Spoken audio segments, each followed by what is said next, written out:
السلام عليكم ورحمة الله وبركاته. النهارده هنعمل مع بعض فيديو جديد. هنعمل الكبدة الاسكندراني. طبعا يا جماعة الكبدة الاسكندراني من الأكلات اللي احنا بنحبها كلنا، مش واحد. الأول معانا كبدة بلدي زي كده، قطع مش متقطعة، تبقى قطعة واحدة زي دي، واحنا بنقطعها زي ما هوريها لحضراتكم من شوية كمان شوية.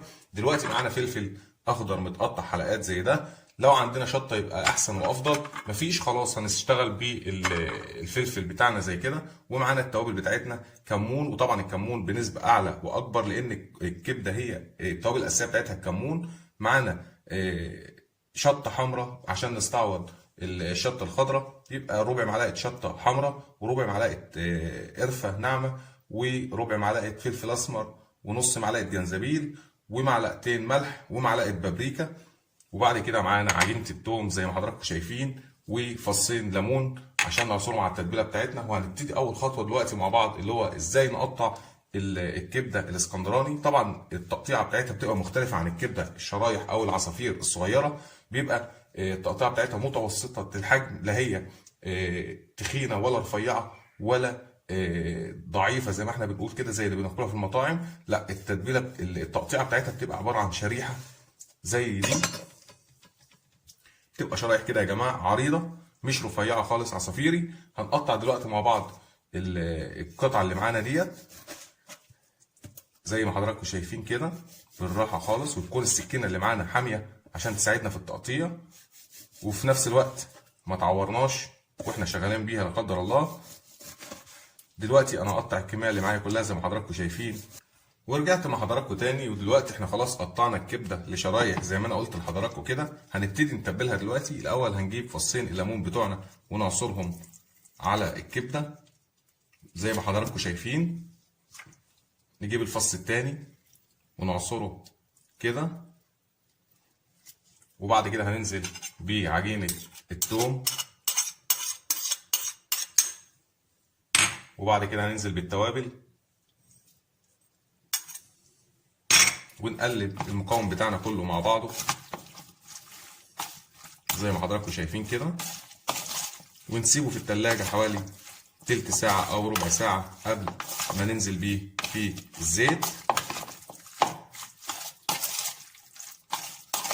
نقلبه كويس عشان الملح والتوابل بتاعتنا تتقلب على الكبدة كلها، والكبدة كلها تتشرب التوابل بتاعتنا معانا كده. تقريبا خلاص الكبده بتاعتنا اتقلبت. هندخلها التلاجة حوالي تلت ساعة أو ربع ساعة، ونرجع مع بعض نشوف هنعمل إيه الخطوة الجاية. هننزل الكبدة بتاعتنا في الزيت. طبعا إحنا سيبناها في التلاجة زي ما قلت لحضراتكم حوالي تلت ساعة لحد ما التتبيلة بتاعتها اتشربتها، وبعد كده هننزل بيها في الزيت زي ما هقول لحضراتكم. طبعا إحنا سيبنا الزيت لحد ما قدح تقريبا، وبعد كده هننزل بالكبدة بتاعتنا فيه بسم الله زي ما حضراتكم شايفين، ونقلب الكبدة بتاعتنا في الزيت. هتكون مش اقل من الكبده اللي بنشتريها من المحلات يا جماعه. يا رب ان شاء الله الوصفه دي تكون عجبتكم باذن الله، وتجربوها وتقولوا رايكم ايه.